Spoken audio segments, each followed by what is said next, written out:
Welcome to Putting It All Together. In this card game, we're going to be putting together all of the IV stuff we've learned and the lab values and everything, and starting to put it all together in an understanding of how it applies to our patients and how we're going to work with it. Like any game, we have to have rules. So in this game, you will have 4 cards, or you'll need to get 4 cards or 4 pieces of paper, one with each suit drawn on it. So if you have a deck of cards, just pull out 4 cards that would work for you. Or if you don't have a deck of cards, take a piece of paper and rip it into 4 and draw a heart, spade, club, and diamond on each one of the pieces of paper. You will want this so that you can actively participate in this lesson. You will be given 4 patients. You will want to take report on each of them. So you're going to want to have a piece of paper and that you can put notes on, and you can write down the information as we collect it. Each round will add more data for each patient. Between each round, there will be questions to help you reflect on care and what you would want to know or what more you're going to be doing. Feel free to do this with a classmate or a friend. As with any game, more people the merrier. So let's get started. These are our 4 patients. We have heart, club, diamond, and spade. So we're going to start off with some freebie information. So heart is admitted for low blood pressure, anemia, and he's getting a unit of packed red blood cells. Club is in for an IV vancomycin infusion. Spade is in for confusion and muscle spasms. And diamond is in for fatigue, weakness, and being lightheaded. So these are our 4 patients. If you need to pause at any point in time, you won't hurt my feelings, go ahead and do it. That way you'll have time to write down all the information you need. So now that you've been given your 4 patients, I want you to spend a few minutes here reflecting on which one of these patients would you go see first, and what is it about their condition that warrants being seen first.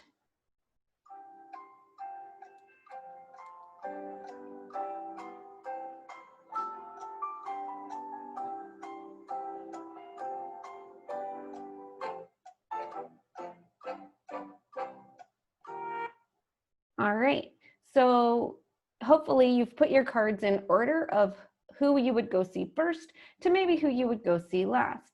Let's keep going with our game and see how much information we can pull up about their patients next. So we're going to draw a card, and we got the 4 of clubs. What does that mean? That means that we will add 4 pieces of data to the information we already have. So here are our patients: heart, club, diamond, and spade. And so heart, he has no known allergies, and he's in for chronic anemia because of aplastic anemia, which requires him to have frequent blood transfusions. Club, he has no known allergies, and he has right leg cellulitis, but otherwise is a normally healthy individual. Diamond, he has no known allergies, but he's a really poor historian. He states he has no medical history, but his family isn't present, so we don't really have the ability to ask him at this time. He does have a fistula in his right arm. And Spade, she has no known allergies, and she's normally a pretty healthy person, so not sure what's going on with her. So now that you have that much more data, did your priority change? Look at your cards.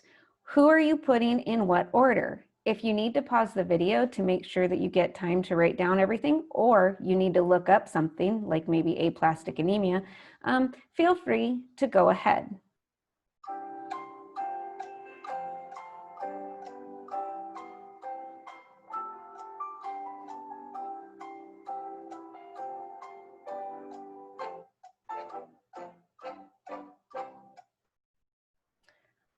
What are you really wanting to ask me? And I know we're on video, so we can't.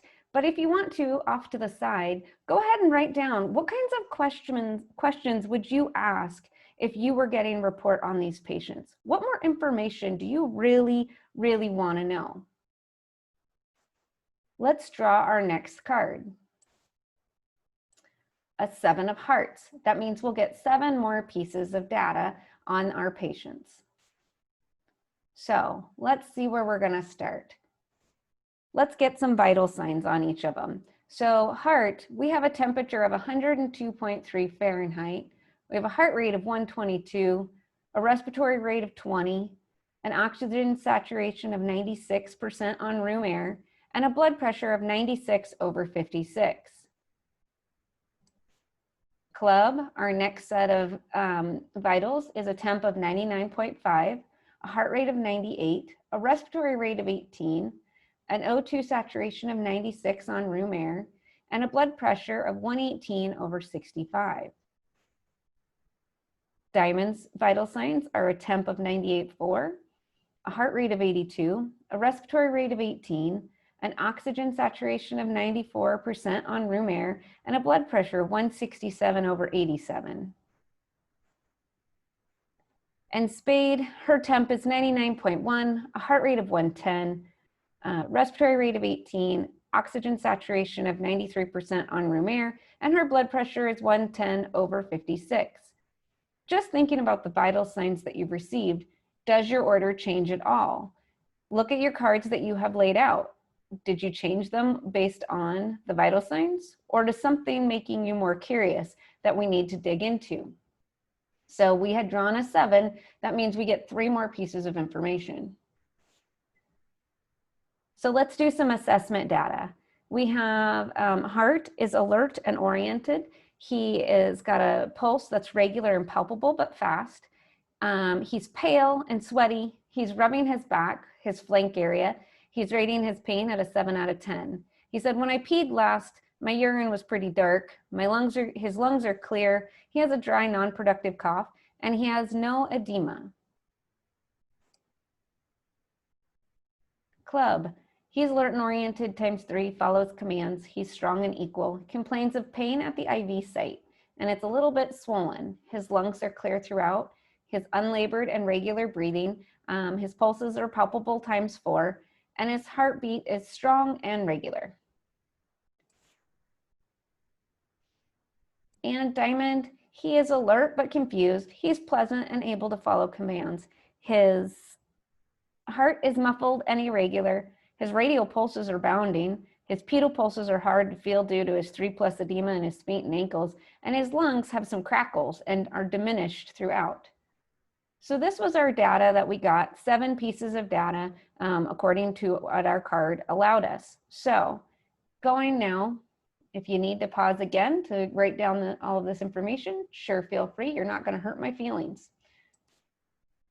But let's move on to reflecting. Now, what is the order of seeing people? So look at your cards in front of you. Have you changed their order? What do you want to put in order? What's your biggest concern?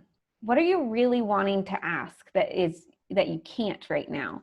So I'm going to give you some time to kind of think about it.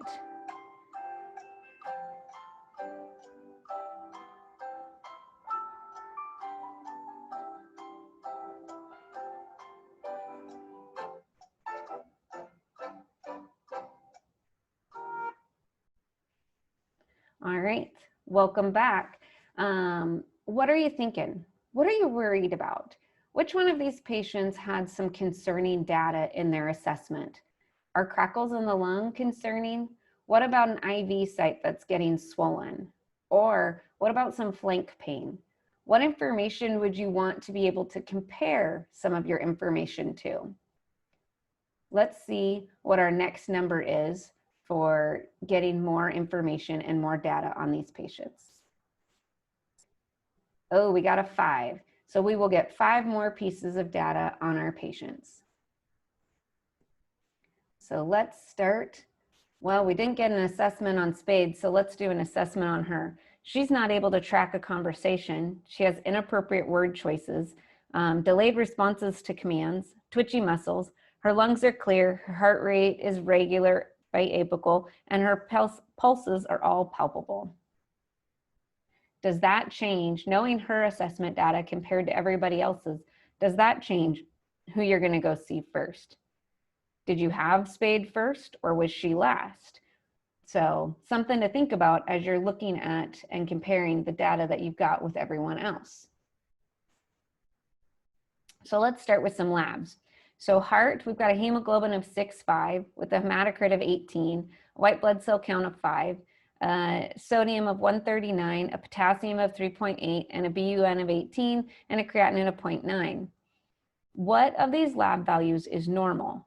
He has aplastic anemia, so is a 6.5 a normal hemoglobin for him, or is it not? Would you be worried about his white blood cell count because he does have aplastic anemia, or maybe not so much, depending on what you know about the disease process? What are your normal lab value ranges? Is sodium 139 within that normal range? What about the creatinine? Are all of his labs normal? Let's look at Club. So he has a hemoglobin of 14 with a hematocrit of 42. What is the relation between a hemoglobin and hematocrit? Is that equal? Does that hemoglobin and hematocrit make sense? He has a white blood cell count of 15. Does that worry you? Or is that an expected finding where we know he's got cellulitis? He's got a sodium of 138, a potassium of 4.2, a BUN of 14, and a creatinine of 0.8. What of his lab values is out of range, and what is abnormal? What's any of them concerning? What about Diamond? He has a hemoglobin of 6, a hematocrit of 18. He's got a white blood cell count of 10, a sodium of 136, a potassium of 6.2, a BUN of 42, and a creatinine of 6.8. What with him is abnormal? What are you concerned about? Maybe what are you wanting to assess or ask him, or maybe get a hold of a family member and ask them. And then Spade, her hemoglobin's 13, her hematocrit's 47, her white blood cell count's 12, her sodium's 122, her potassium's 5.2, her BUN's 12, and her creatinine's 0.9. Are all of these numbers expected for her? What is a big number that we're looking at that makes you really concerned for her? What about her safety? What about any of their safety? Does their lab values change where you put them in the order of seeing them? So you have all the data now. What is your order of priority? Look at your cards. What order did you put them in? What is your biggest concern? Which patient is one that you're more concerned about over others? What interventions need to be put in place? And what's the priority of those interventions? Did you notice Spade had a low sodium? She is an active runner, and it was a hot day out. So losing her sodium when she runs, when she was sweating, has put her really down on that sodium level. And remember, water follows sodium. So now we have problems with where that water's going and what her brain cells are looking like. What about heart's temperature did you want to know about? Did you want to know what temp he started out with? Remember that 2-degree elevation, flank pain, and dark urine all look like they are pointing to a transfusion reaction. What about Diamond? Did the fistula make you curious? What concerns do you have about him with his potassium? Where are you transferring him? Is he a direct admit to the ICU, or did he come to your med-surg floor accidentally? And what about Club? Is anyone looking up what happens when vanco gets outside the vessel? Remember the term extravasation? That is when a vesicant gets out of the blood vessel and destroys the tissue around it. Vancomycin is a vesicant. What do you think we need to do for that? Go ahead and pause the video. I want you to write down all your interventions that you're going to do for these patients. Take time to research if you need. If you need to refresh some of your lab values and get them refreshed in your mind so you know what is high and what is low and where we want them to be, do that. Use this time to study and put the pieces together. It's putting the pieces together that's really important. Right now, we have that time. When we're a nurse on the floor, we need to be able to pull these things together quickly and on the fly. So it's really important that you take the time now to really dig into those numbers and what they mean for your patient.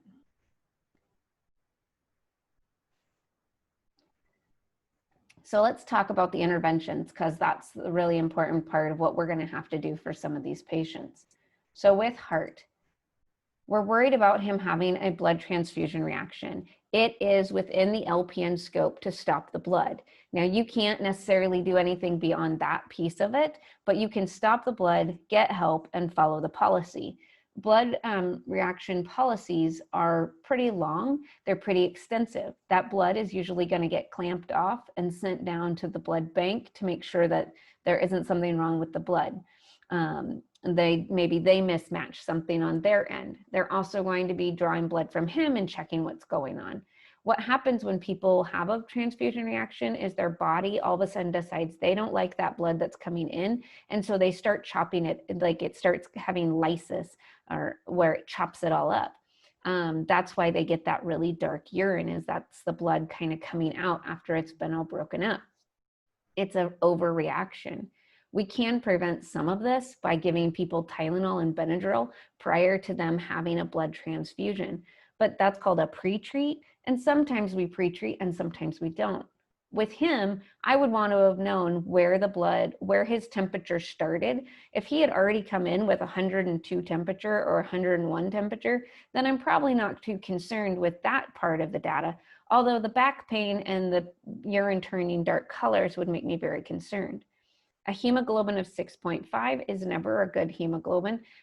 Usually we treat if there's 7 or less, or if they're symptomatic. So think of the symptoms that we would have for somebody that has a low hemoglobin. They would be pale, they would be dizzy, they would be tired, fatigued, all those kinds of things from a low hemoglobin. And as that hemoglobin gets lower, they have more and more problems. But it's really important, if somebody's having a transfusion reaction, that we stop the blood, that we notify the people we need to, because most likely we're going to be having to flush their lines and that kind of stuff. So depending on what kind of lines they have would change that. But making sure you get it stopped and then get help, because we got to figure out what's going on and why they're having a problem. Now, if they come in with pneumonia, they may not be having a transfusion reaction. They may just be that sick that their illness is having that issue. But with him, this is most likely a transfusion reaction. Especially the more blood you get, the more likely you'll have reactions, because the more antibodies you've been exposed to. With club, we need to also stop that infusion. Vancomycin is a vesicant, and it is going to get out into the tissue. If he's having burning and swelling, it's infiltrated. Now, an infiltrated vesicant is what becomes an extravasation. So we need to stop that infusion and then follow whatever policy we have. You're probably going to have to DC his peripheral IV, and then we're going to treat with an antidote. Depending on the medication, there's different antidotes that are out there. The other thing that I'd want to really know is, what kind of line access did he have? If he had a IV that was a central line, we're talking a whole different area. I've seen people have extravasations on ports where they had it on their chest and it ate out a whole area on their chest. He fortunately or unfortunately had a peripheral IV, and so had an extravasation of just the IV in his hand. So that's going to be a much easier area to treat versus if it was a central line. But it's really important for us to understand where the line is, where the tip is, and where the problem's going to be when they start feeling an infiltration. Big thing here, we're going to stop the infusion. If this were just an infiltration of normal saline, we would probably DC the IV, all that kind of stuff, but we would also elevate the arm up on a pillow, wrap it with a warm compress, try to get the body to reabsorb it. If it's a vesicant, we don't want to necessarily hasten the reabsorption. So sometimes you're going to do a cool cloth and that kind of stuff, but follow your policy, because different medications will require different interventions if they infiltrate into the tissue. So make sure, the biggest thing, stop the infusion, let someone know, follow your policy, probably calling pharmacy to see what we do. And then if we have to, we give an antidote, which is a bunch of sub-Q injections into the tissue area that's been infiltrated. For Diamond, oh my goodness, he is kind of a hot mess. So did you see that potassium? 6.2, that's gonna be a pretty bad potassium. Now, He obviously has some hemodialysis because he has a fistula. Remember, we don't have fistulas for fun and games. That means we've got to have dialysis. We probably have dialysis going through that 3 times a day. So Diamond, unfortunately, skipped a few dialysis runs, so because he just didn't want to do them anymore. So now he's in the hospital, and we're probably going to have to do an emergency run of dialysis. If this is day, night, or evening, it's not going to matter. We need to get his numbers down. His BUN, his creatinine, and his potassium are all very elevated for us. We're going to be doing cardiac monitoring because remember, with potassium, it's our heart that we get really worried about. Now, we worry about other things like the GI motility and other end muscles. That's really important that we worry about too. But those kinds of things won't kill us as fast as having a heart attack because the heart is malfunctioning because of the imbalance of electrolytes. So not uncommon for us to see something happen if somebody gets their potassium too elevated. We need to get that potassium down. So if, say, you're in a facility that doesn't have emergency run dialysis and you're needing to transport, there's a medication called K-Exolate. I would make sure you know this medication. Think about what it sounds like, K-Exolate. Anybody ever heard of X-Lax? X-Lax makes you poop.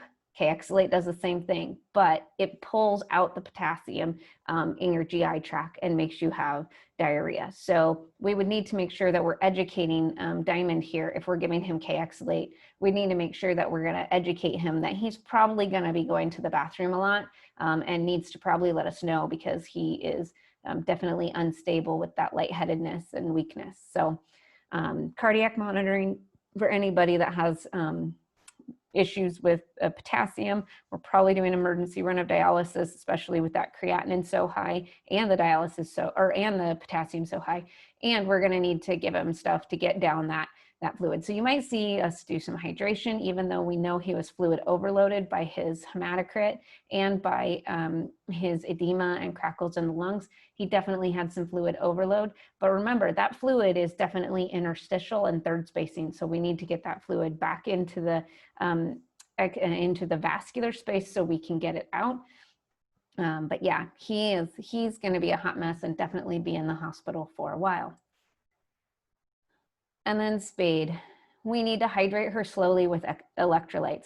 Huge issues. We cannot fix electrolytes quickly or too quickly, especially our sodium one, because of the way sodium works with water. If we fix somebody's sodium too fast, we actually cause more harm than good. So slow and steady wins the race, especially when it comes to sodium and rebalancing it out. One of the biggest things that we're going to have to do for her is put her on seizure precautions. Sodium and water have a big issue with the brain, and the brain does not tolerate that fast moving of electrolytes.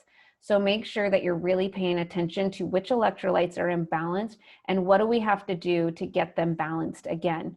With her, we're probably not going to give her too much water because that's a hypotonic solution and that's going to dilute her more. What we're going to want to make sure to do is probably giving her Gatorade. If she's not a big Gatorade drinker, we're finding some other drinks and beverages. If we're giving her normal saline, we're probably doing it at a certain rate. We're potentially checking her sodium level every 2 hours and adjusting our rate depending on it.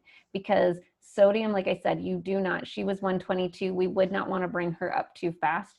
You're bringing her up usually like 1 a minute or 1 an hour. So you'd be bringing her up like 123 in 1 hour. So anything greater than 124, 125, they're probably going to slow down her fluid or increase it depending on what's going on. So make sure when you see people that have hyponatremia that we're really paying attention to how fast we're rehydrating them, because again, the rabbit in this one is not good. We want slow and steady like the tortoise. We want to fix that slow and steady so that we don't have a huge fluid shift in the brain.